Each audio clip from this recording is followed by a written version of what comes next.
Hi friends, I welcome to all my channel. कैसे हैं आप सभी? आई होप आप सब लोग ठीक होंगे। तो आपका स्वागत है मेरी न्यू वीडियो में। लेकिन ये मेरी एजुकेशनल वीडियो है, तो मैं आप सबका वेलकम करती हूँ मेरी आज की एजुकेशनल वीडियो में। आज मैं आपके सामने जो है स्टडी से रिलेटेड टॉपिक लेके आई हूँ। बेसिकली जो है नर्सिंग से रिलेटेड टॉपिक है। जो भी स्टूडेंट नर्सिंग कर रहे हैं उनको जो है बहुत ही हेल्प मिलेगी इस टॉपिक से। मैं आज आपके साथ जो टॉपिक डिस्कस करूंगी वो आता है कम्युनिटी हेल्थ नर्सिंग में। और जो मैं आपके लिए टॉपिक लेके आई हूँ वो बहुत ही इम्पॉर्टेंट टॉपिक है, जो कि एंट्रेंस एग्जाम में भी पूछा जाता है और बहुत सारे क्वेश्चंस जो हैं इससे आते हैं एग्जाम में। तो जो मेरा आज का टॉपिक है वो है लेवल ऑफ प्रिवेंशन। आज हम बात कर रहे हैं लेवल ऑफ प्रिवेंशन की, जो कि मोस्टली हमने कम्युनिटी हेल्थ नर्सिंग में स्टडी किया होता है। तो आज हम इस टॉपिक पे डिस्कस करेंगे। लेकिन डिस्कस करने से पहले प्लीज़ मेरे चैनल को कीजिएगा लाइक, शेयर एंड सब्सक्राइब और अच्छे अच्छे कमेंट दीजिएगा। और अगर आपको मेरा ये वीडियो अच्छा लगेगा तो आप मुझे कमेंट में बताइएगा कि आपको और कौन से टॉपिक पे डिस्कस करना है, आप कौन से टॉपिक के बारे में जो है पढ़ना चाहते हो। तो आप मुझे कमेंट में बताना, फिर जो है मैं उस टॉपिक पे भी वीडियो बनाऊंगी। चलो, तो इसी के साथ हम आज का टॉपिक स्टार्ट करते हैं। फर्स्टली जो है हम आपके साथ इंट्रोडक्शन डिस्कस करेंगे। तो जब हम जो है कम्युनिटी में डिजीज प्रिवेंशन की बात करते हैं तो प्रिवेंशन वर्ड जो है वो बहुत ही ज़्यादा इंपॉर्टेंट रोल प्ले करता है कम्युनिटी नर्सिंग में। जब जो है डिजीज कंट्रोल होती है या किसी भी डिजीज को कम करना होता है तो उसमें जो है बहुत सारे लेवल्स जो हैं काम करते हैं। सबसे पहले जो है हमने डिजीज के इंसिडेंस को कम करना होता है, फिर प्रिवलेंस जो है अपने आप कम हो जाता है। इसके बाद हम काम करते हैं to decrease the duration of that particular disease, because you know that prevalence is equal to duration multiply by incidence. जैसे ही ड्यूरेशन और इंसिडेंस डिक्रीज होगा तो प्रिवलेंस जो है ऑटोमेटिकली डिक्रीज हो जाएगी। प्लस ये जो लेवल ऑफ प्रिवेंशन हम कम्युनिटी में लगाते हैं, इसकी वजह से कम्युनिकेबल डिजीज की जो ट्रांसमिशन है वो भी डिक्रीज होती है। इसके साथ जो प्राइमरी केस से सेकेंडरी केस आते हैं कम्युनिटी में, हम उनको भी डिक्रीज कर सकते हैं। और इसके अलावा अगर कोई डिजीज हो जाती है पेशेंट को तो फर्दर जो डिजीज की कॉम्प्लिकेशन को कम करना या जो डिजीज है वो रिवर्सिबल लेवल से इरिवर्सिबल लेवल में ना जाए, चीज को कंफर्म करते हैं कि ऐसा ना हो। और जब हम इन सब चीज़ों को अप्लाई करते हैं तो हमारा कम्युनिटी में एक हेल्थ सेक्टर का बर्डन है वो भी काफ़ी कम हो जाता है, काफ़ी डिक्रीज हो जाता है। इसलिए हम क्या करते हैं, लेवल ऑफ प्रिवेंशन को स्टडी करते हैं और हम इससे both communicable as well as non communicable disease दोनों को प्रिवेंट करते हैं। ये था हमारा इंट्रोडक्शन पार्ट। आई होप आप सभी को समझ आया होगा हमारा इंट्रोडक्शन। नेक्स्ट जो है अब हम चलते हैं लेवल्स ऑफ प्रिवेंशन की तरफ। तो जो है 4 टाइप्स के लेवल हैं। फर्स्ट है प्रीमोडियल प्रिवेंशन, सेकंड है प्राइमरी प्रिवेंशन, थर्ड है सेकेंडरी प्रिवेंशन एंड फोर्थ है टर्शियरी प्रिवेंशन। तो फर्स्ट हम डिस्कस करेंगे प्रीमोडियल प्रिवेंशन। प्रीमोडियल प्रिवेंशन में क्या होता है कि हम जो है हेल्थ एजुकेशन जो है लोगों को प्रोवाइड करते हैं, लेकिन लोगों को हेल्थ एजुकेशन तब देते हैं जब हमारे एनवायरनमेंट में कोई रिस्क फैक्टर नहीं है। जब कोई डिजीज होती है तो रिस्क फैक्टर पहले ही डेवलप हो जाते हैं। जब रिस्क फैक्टर डेवलप होते हैं देन जो है डिजीज होती है। अगर कोई डिजीज नहीं है फिर भी आपको जो है एजुकेशन दी जा रही है कि हेल्थ एजुकेशन को मेंटेन करना है, लाइफस्टाइल को ठीक करना है, तो उसको हम बोलेंगे प्रीमोडियल प्रिवेंशन।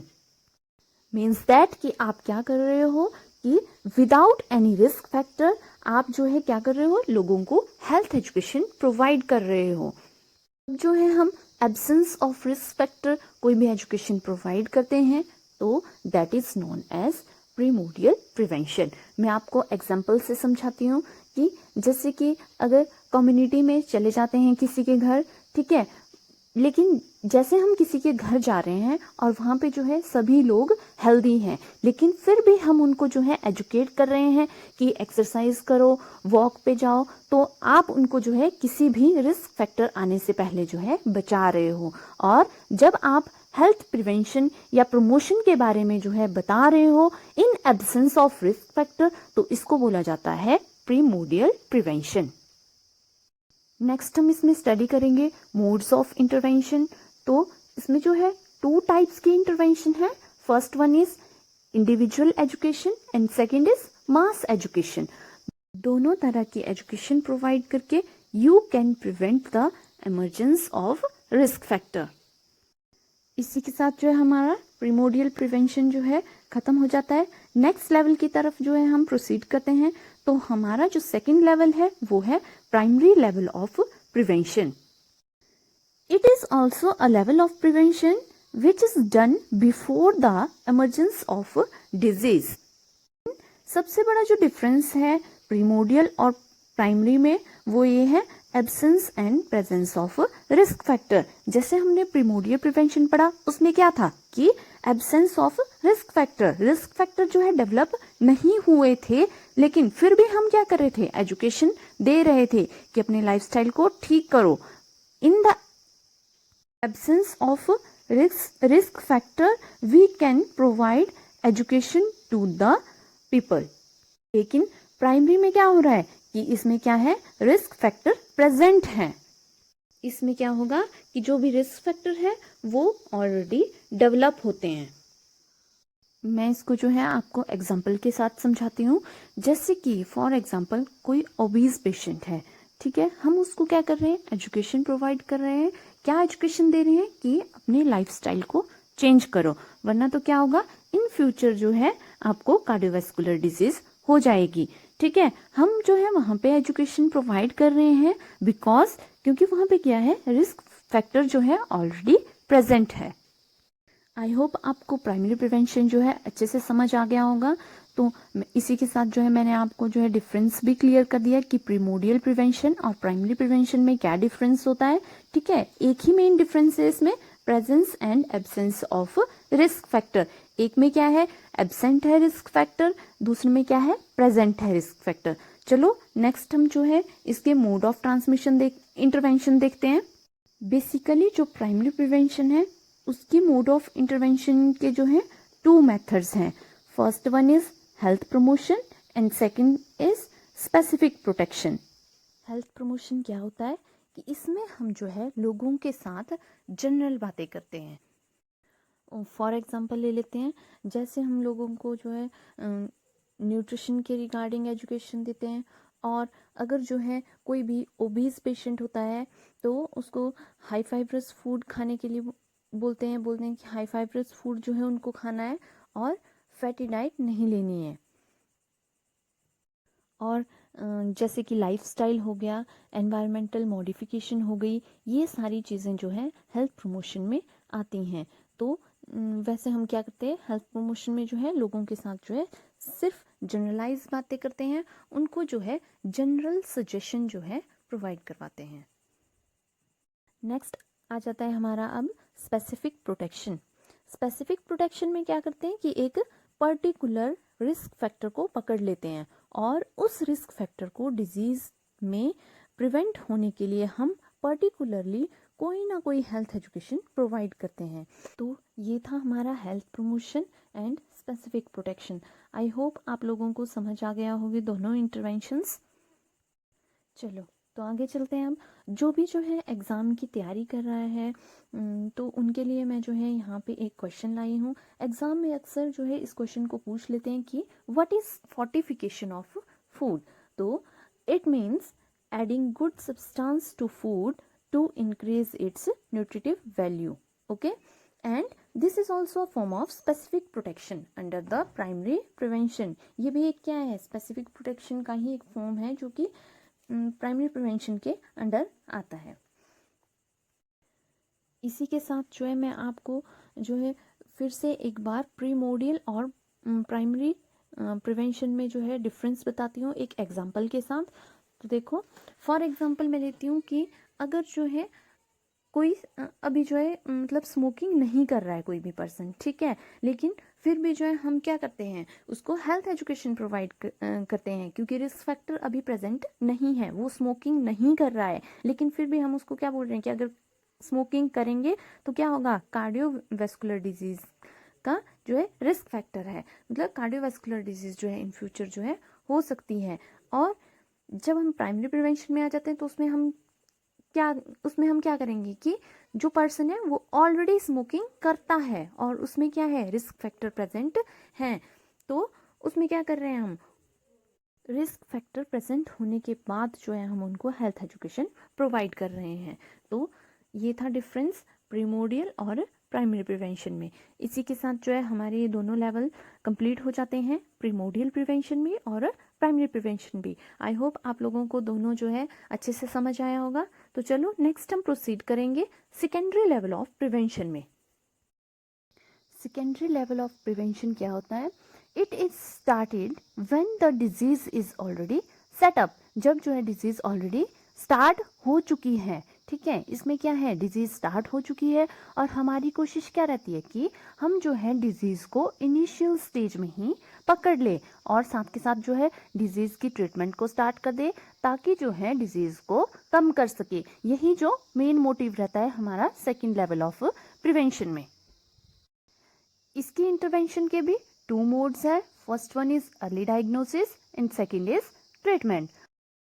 अर्ली डायग्नोसिस में देखेंगे कि हम क्या करेंगे कि अभी जो डिजीज है उसकी फंक्शनल मॉर्फोलॉजिकल फंक्शन है वो इतने ज़्यादा खराब नहीं हुए हैं बॉडी के कि वो इरिवर्सिबल हो जाए, वो अभी भी रिवर्सिबल स्टेज में है, तब हम उस स्टेज में अर्ली डायग्नोसिस करते हैं, even the sign and symptom of disease, before even the sign and symptom of disease.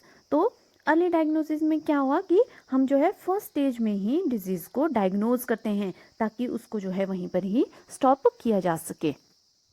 तो हो गया हमारा अर्ली डायग्नोसिस। नेक्स्ट है ट्रीटमेंट। ट्रीटमेंट में हम क्या करते हैं कि जो भी डिजीज का मॉर्टेलिटी रेट है उसको जो है रिड्यूस करते हैं और जो है प्रॉपर टाइम में जो है प्रॉपर ट्रीटमेंट प्रोवाइड करते हैं पेशेंट को। इससे क्या होता है कि इससे जो फर्दर डिसेबिलिटी होनी होती है पेशेंट को उसको भी दूर कर सकते हैं। ये दोनों चीज़ें early diagnose and treatment secondary level of prevention के अंडर ही आती हैं। चलो तो मैं इसके साथ जो है आपको एक और एंट्रेंस एग्ज़ाम के लिए एक क्वेश्चन जो है बताती हूँ जो कि एग्ज़ाम में पूछा जाता है कि पैप स्मीयर किस लेवल का प्रिवेंशन है। तो पैप स्मीयर जो है सेकेंडरी लेवल ऑफ प्रिवेंशन है, इसका आंसर जो है सेकेंडरी लेवल ऑफ प्रिवेंशन रहेगा आपका। इसके साथ साथ मैं आपको एक और चीज़ बताती हूँ कि देखो ये जो सेकेंडरी लेवल ऑफ प्रिवेंशन है ये जो है ज़्यादा इफेक्टिव नहीं है as compare to primary level of prevention. Secondary level of prevention एक कॉस्टली लेवल ऑफ प्रिवेंशन है। अगर हमें अपनी प्रिवेंटिव सर्विसेज को स्ट्रेंथन करना है तो हमें जो है कम्युनिटी लेवल में प्राइमरी और प्रीमोडियल लेवल ऑफ प्रिवेंशन के मोड को स्ट्रेंथन करना होगा और यही जो क्या है लोगों के लिए बहुत ज़रूरी है। तो इसी के साथ जो हमारा सेकेंडरी लेवल ऑफ प्रिवेंशन जो है ख़त्म हो जाता है। तो चलो नेक्स्ट प्रोसीड करते हैं हम टर्शरी लेवल ऑफ प्रिवेंशन की ओर। तो टर्शरी लेवल ऑफ प्रिवेंशन क्या होता है, ये तब होती है जब डिजीज अपनी इरिवर्सिबल स्टेज में एंटर कर चुकी होती है। इस स्टेज में एंटर होने का मतलब ये है कि अब डिजीज ने पर्सन को जो नुकसान करना था वो हो चुका है और अब हमने क्या करना है कि कोशिश करनी है, अगर हम पर्सन को प्री डिजीज स्टेट पर नहीं ला सकते हैं तो एटलीस्ट हम उसको उसके फुल कैपेसिटी लेवल पर ले आए और ये सब पॉसिबल है रिहेबिलिटेशन से। जो हम इसमें मोड ऑफ इंटरवेंशन करते हैं वो 2 तरह की हैं, डिसेबिलिटी लिमिटेशन एंड रिहेबिलिटेशन। देखो first disability limitation. Disability limitation में क्या होता है कि जो एक एडवांस स्टेज होती है डिजीज़ की, हम उसमें भी ये कोशिश करते हैं थ्रू ट्रीटमेंट कि जो पर्सन है उसकी जो डिजीज़ है वो इम्पेयरमेंट से हैंडीकैप्ड में ना जाए। एक्चुअली डिजीज़ के भी कुछ लेवल होते हैं जैसे कि disease develop, impairment, disability, handicap. इसीलिए हम क्या करते हैं कि पर्सन की रिहेबिलिटेशन करते हैं। तो चलो नेक्स्ट देखते हैं। नेक्स्ट क्या है, रिहेबिलिटेशन। रिहेबिलिटेशन में हम क्या करते हैं, पेशेंट की बार बार रिहर्सल करवाते हैं, प्रैक्टिस करवाते हैं कई चीज़ों की, सो दैट हम उसको जो है मैक्सिमम हाईएस्ट कैपेसिटी उसका जो लाइफस्टाइल है उसमें हम वापस ला सके और फर्दर जो डिसेबिलिटी है उसको हम जो है प्रिवेंट कर सके। इसीलिए जो है हम रिहेबिलिटेशन करवाते हैं और जो है बार बार पेशेंट को प्रैक्टिस करवाते हैं ताकि ये सारी चीज़ें जो है कम हो सके। इसी के साथ जो है हमारा लेवल ऑफ प्रिवेंशन जो है यहीं पे ख़त्म हो जाता है। देखो एक बार जो है हम फिर से रिवाइज कर लेते हैं। लेवल ऑफ प्रिवेंशन पढ़ा हमने, ठीक है, जिसमें हमने फर्स्ट 4 लेवल पढ़े। फर्स्ट था आपका primordial level of prevention, primary level of prevention, secondary level of prevention and tertiary level of prevention, जिसके अंदर जो है हमने अलग अलग इंटरवेंशंस पढ़ी सभी की। तो आई होप आप लोगों को जो है ये टॉपिक अच्छे से समझ आया होगा। तो इसी के साथ जो है मैं अपनी वीडियो को एंड करती हूँ। अगर मेरा जो है ये टॉपिक आपको समझ आया होगा, वीडियो अच्छी लगी होगी, तो प्लीज़ कीजिएगा लाइक, शेयर एंड सब्सक्राइब। मिलते हैं नेक्स्ट वीडियो में, तब तक के लिए till then take care and bye bye.